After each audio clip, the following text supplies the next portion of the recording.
Saya mau ke Bung Arya terlebih dahulu. Jadi kalau dari juru bicara vaksinasi COVID-19 Bio Farma, Bambang Herianto menyatakan vaksin Sinovac yang batch pertama ini, kalau sesuai dengan Badan POM, ini akan kedaluarsa dalam beberapa hari lagi. Apa tanggapan dari Anda sebagai bagian dari BUMN yang mendatangkan vaksin ini? Yang mana dulu ya? Yang Sinovac. Yang mana hari yang, maksudnya yang mana? Kan ada berapa kali gelombang datang? Gelombang pertama? Ya, gelombang pertama kan udah habis. Gelombang pertama sudah habis. Lah ini yang disampaikan oleh Pak Bambang Herianto ini yang berapa dong Pak? Bung Arya? Yang kemarin kita bahwa yang pertama itu yang udah habis. Oke. Yang gelombang kedua kan baru datang. Jadi yang gelombang pertama sudah habis. Artinya pernyataan dari Pak Bambang Herianto berarti sudah tidak berlaku begitu ya? Ya itu untuk yang kemarin. Berlakunya. Yang pertama kan. Artinya kan bisa saja ada sisa kan. Kan ada sisa, aja bisa ada sisa. Ada kan sisa? Kita punya 3 juta kemarin. Ya. Itu sudah habis kan semua? Sudah habis. Oke. Bisa aja sisanya itu mungkin yang dibilang bahwa itu beberapa hari kemudian akan habis. Oke, jadi saat ini yang diberikan kepada masyarakat, yang sampai dengan hari ini diberikan kepada masyarakat itu berarti bukan yang batch pertama ya? Gelombang ketiga. Gelombang ketiga, artinya tanggal kedaluarsanya? Ya, dalam bentuk, apa itu bentuk itu, dia bukan lagi, belum dalam bentuk ini, belum dalam bentuk botol-botolnya belum gitu. Dia ada yang gelondongan itu. Masih bulk begitu? Iya, masih bulk. Oke.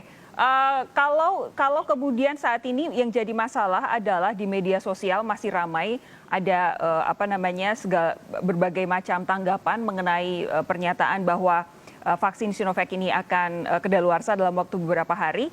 Apa yang kemudian dilakukan oleh Kementerian BUMN? Kan memang kalau memang yang itu kan apa yang kita apa yang harus dilakukan, kan nggak ada masalah. Tidak ada upaya untuk misalkan meluruskan supaya masyarakat tidak khawatir begitu? Ini kan kamu telepon saya kan juga bagian dari urusan juga.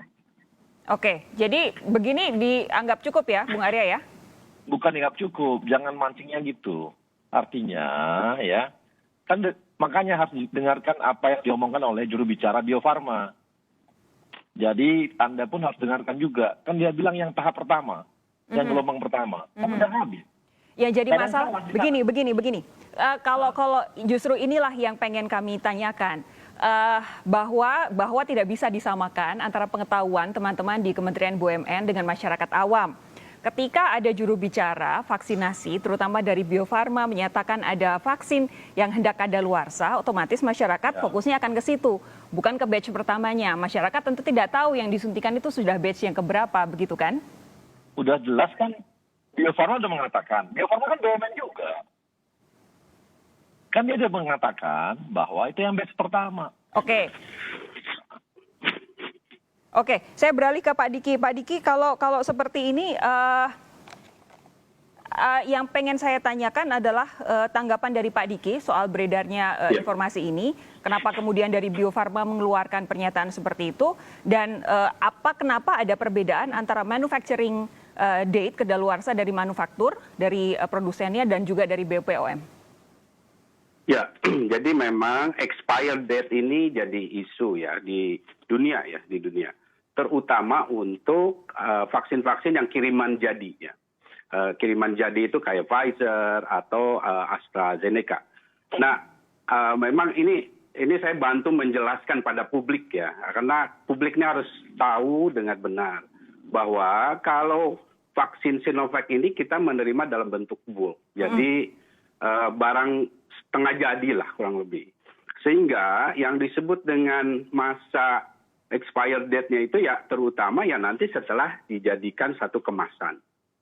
Nah ini yang membedakan Sinovac. Sehingga apa yang dikhawatirkan tentang expired date dari Sinovac ini ya harus dijelaskan oleh Bio Farma secara jelas ya ataupun oleh Kementerian Kesehatan bahwa yang saat ini diberikan memang saya kira masih dalam fase yang masih efektif ya. Oke. Karena ini perlu diketahui karena Prof. Kusnandi sendiri mengatakan ya sebagai peneliti dari Sinovac ini bahwa seandainya expired date itu terlampaui, ada potensi penurunan dari efikasi Sinovac. Nah, itu yang harus dihindari. Nah, sejauh ini saya kira programnya sudah cukup tepat lah dari Kementerian Kesehatan, dan untuk diketahui juga bahwa kenapa ada perbedaan dari Badan POM dan juga dari Sinovac-nya. Karena sebetulnya data stabilitas vaksin ini paling lama saat ini masih 6 bulanan rata-rata. Oke. Jadi, dan itu pun karena risetnya masih terbatas di 6 bulanan. Jadi ada potensi si vaksin ini bisa bertambah. Sebagaimana AstraZeneca pun akan bertambah karena data stabilitasnya itu kan masih Bertambah berjalan. apa Pak Diki maksudnya Pak Diki? Bertambah expirednya, misalnya 1 bulan kemudian, gitu. Jadi karena data stabilitasnya sudah didapat, gitu. Jadi semua vaksin ini kan tidak ada yang usianya 1 tahun, itu masalahnya. Jadi ini bukanlah masalah bahwa wah vaksin COVID ini semuanya short time gitu, tidak seperti itu. Itu karena masalah data saja. Karena rata-rata vaksin sebetulnya, Mbak Sofi, rata-rata setidaknya 1 tahun, rata-rata ya. Tapi ini kan dalam rangka, kan semua harus berbasis data, berbasis sains. Sehingga Badan POM sudah tepat, memberikan 6 bulan itu ya sudah tepat. Tapi bukan berarti bahwa 6 bulan akan tidak efektif, ya, belum tentu juga. Karena kita akan menunggu data. Dan satu hal yang ingin saya sampaikan pada publik juga, jangan terlalu khawatir karena efikasi kalau misalnya expired date betul ya, ternyata 6 bulan, efikasi mungkin potensi ada menurun. Tapi keamanan itu tidak ada masalah. Ya. Jadi riset terakhir itu tidak menunjukkan seperti itu. Kenapa kemudian menjadi pertanyaan adalah karena datangnya kan kemarin pada bulan akhir Desember dengan awal Januari. Memang sampai dengan saat ini belum 6 bulan, tapi toh kita kan pasti ada masa produksi yang harus dihitung juga kan sejak keluar dari pabrik begitu. Nah, tapi begini Pak Diki, ketika ada kekhawatiran di masyarakat yang meminta pemerintah semakin mempercepat vaksinasi untuk mengejar pernyataan dari expiry date yang seperti ini. Kalau kemudian nanti sampai dengan saat ini, kalau tadi Bung Arya bilang sudah batch yang ketiga, otomatis yang pertama sudah habis, tanggapan Anda seperti apa? Ya, betul. Jadi memang perlu kembali dijelaskan. Karena masyarakat ini kan, ya itulah sebabnya strategi komunikasi risiko itu harus betul ya, harus tepat dan efektif. Jadi karena adanya apakah berita simpang siur segala macam harus diluruskan, ya, harus diluruskan. Dan ini dalam salah satunya dalam kesempatan seperti ini saya sampaikan kalau sejauh saya diskusi dengan teman-teman ya di Indonesia ya, terutama di UNPAD ataupun di Kementerian Kesehatan, sebetulnya untuk yang sekarang pemberian mereka masih optimis bahwa ini akan selesai tanpa harus melewati expired date-nya itu. Namun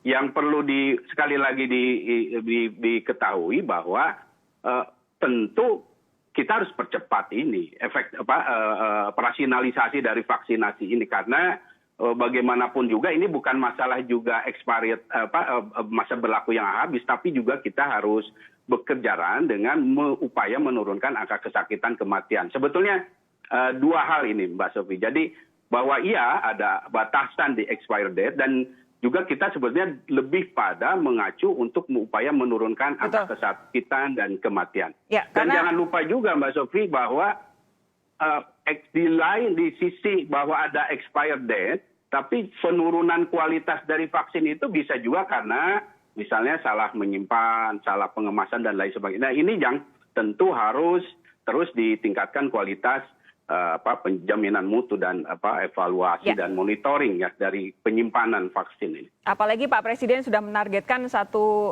sejuta begitu ya dalam waktu 1 hari. Saya jeda sejenak, sesaat lagi saya akan lanjutkan perbincangan bersama Pak Diki Budiman dan juga Bung Arya Sinulinga, dan tetap bersama kami. Sapa Indonesia Malam segera kembali.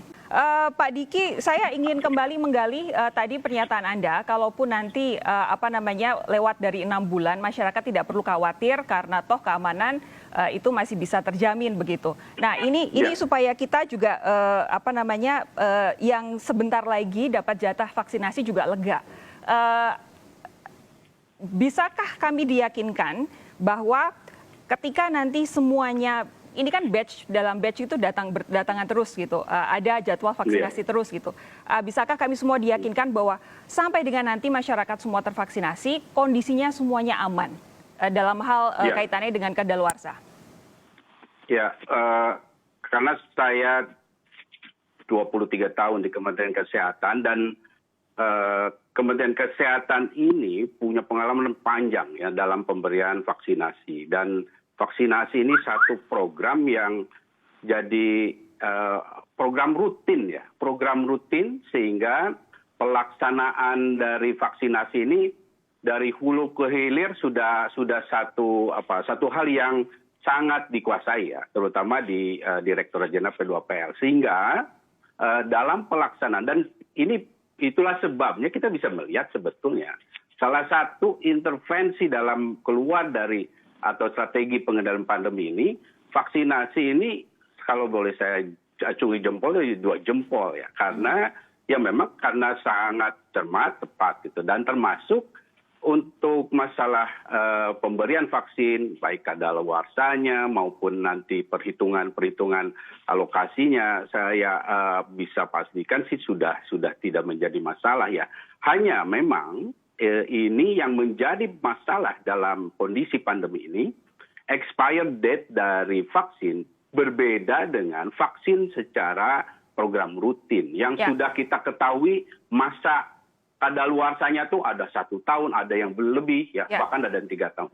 Nah, oleh karena itu, karena ini terbatas, tentu adanya perencanaan yang matang di setiap level, terutama di kabupaten kota, itu akan sangat membantu, sekali lagi, memastikan bahwa apa yang diberikan adalah vaksin yang first in, first out itu. Jadi itu FIFO istilahnya. Jadi dan itu sudah menjadi satu program yang atau penguasaan yang teman-teman saya di Dinas Kesehatan itu sudah sangat biasa, sangat biasa. Jadi saya punya optimisme sisa ini akan tetap akan kita selesaikan bahkan sebelum masa expired date itu terjadi.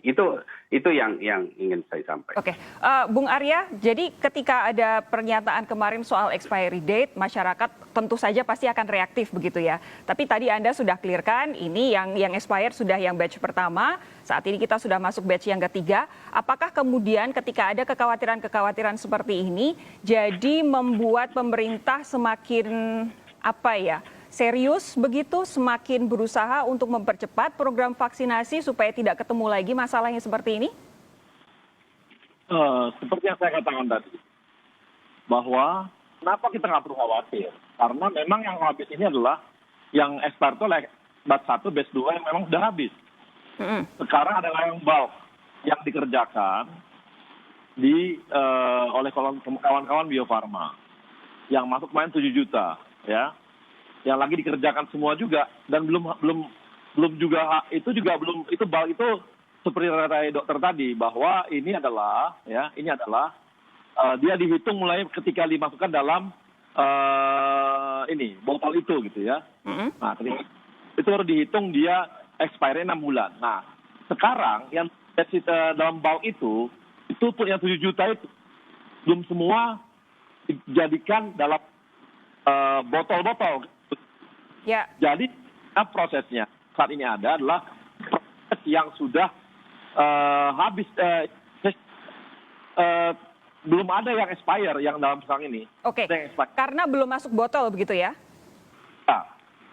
Oke. Dan yang sekarang ini pun yang tahap ketiga ini berjalan, disuntikan juga vaksinasinya. Jadi yang kemarin untuk 3 juta itu, yang batch 1, batch 2, itu yang memang expire, itu udah habis tes. Nah, sekarang kan kita ke pelayanan publik dan ke lansia. Nah, ini prosesnya lagi dihabiskan untuk proses itu gitu. Jadi proses produksinya pun itu disesuaikan dengan kecepatan kita vaksinasi. Oh ya, betul. Karena kalau tidak nanti takutnya kenapa lagi, expired lagi karena tidak tersuntikan lagi begitu. Tapi begini, yang ingin saya tanyakan saat ini kemajuan untuk vaksinasi lansia sendiri seperti apa? Ini kan kalau kita lihat kan sudah mulai meningkat ya, dan sebenarnya dalam proses untuk di Jakarta sih udah prosesnya cukup baik ya, tapi walaupun memang masih perlu diperkencang lagi gitu ya. Daerah saat ini lagi untuk pengiriman logistiknya gitu, sampai level kabupaten. Dan ini lagi dalam proses kita juga. Mudah-mudahan sih masih sesuai sama jadwal kita lah gitu. Masih sesuai jadwal, tapi Pak Jokowi pernah mentargetkan kalau bisa 1 hari 1 juta. Kira-kira cara apa kita mencapai target itu dan kapan bisa tercapai? Mungkinkah? Nanti secara bertahap ya. Secara bertahap kemungkinan akan mencapai 500.000 sampai 600.000 per hari. Nantinya. Itu targetnya kapan? Itu nanti bisa ini, kalau kita masih menghitung. Tapi kalau waktu nggak lama lagi lah ya, udah mencapai itu 2 bulan mungkin udah mencapai itu gitu.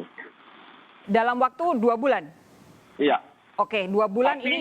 Masih semua sesuai dengan target lah. Gimana Pak Arya? Masih semua sesuai dengan target, walaupun 2 bulan lagi gitu. Oke. Diharapkan ya. Kalau dari Pak Menkes sendiri kan, Pak Menkes memberikan waktu sekitar 1,5 tahun kan ya? Ini masihkah kita on the right track untuk itu? Masih on the right track. Oke, berarti untuk saat ini apa yang ditambah supaya bisa segera mencapai target yang diharapkan? Apakah ada penambahan jumlah vaksinator ataukah ada penambahan apa saja Pak Arya? Gini, yang pertama adalah vaksinator yang akan diperbanyak.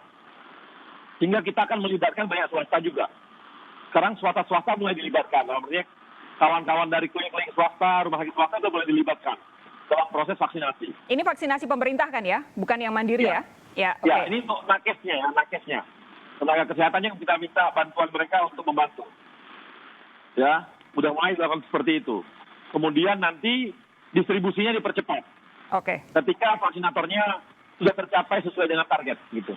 Oke, intinya Bio Farma mengikuti kecepatan vaksinasi yang dilakukan Kemenkes, gitu ya? Ya, produksinya disesuaikan dengan kecepatan vaksinasi. Oke, jadi yang ingin saya garis bawahi di perbincangan ini adalah bahwa memang ada yang sudah kedaluarsa sebentar lagi, tapi itu batch pertama yang sudah habis diberikan, divaksinasi. Saat ini kita sudah masuk pada batch yang ketiga, sehingga tanggal kedaluarsanya juga akan mundur. Dan produksi untuk vaksinasi dari bulk ini akan disesuaikan dengan kecepatan kita memvaksinasi sehingga masyarakat diminta untuk tetap tenang, jangan khawatir karena vaksin yang disuntikan kepada Anda dipastikan itu belum masuk masa kedaluarsa. Begitu ya, Bung Arya ya? Ya. Sip. Terima kasih Bung Arya Sinulinga, Pak Diki Budiman juga terima kasih sudah bergabung bersama kami malam hari ini. Sehat terus Anda berdua.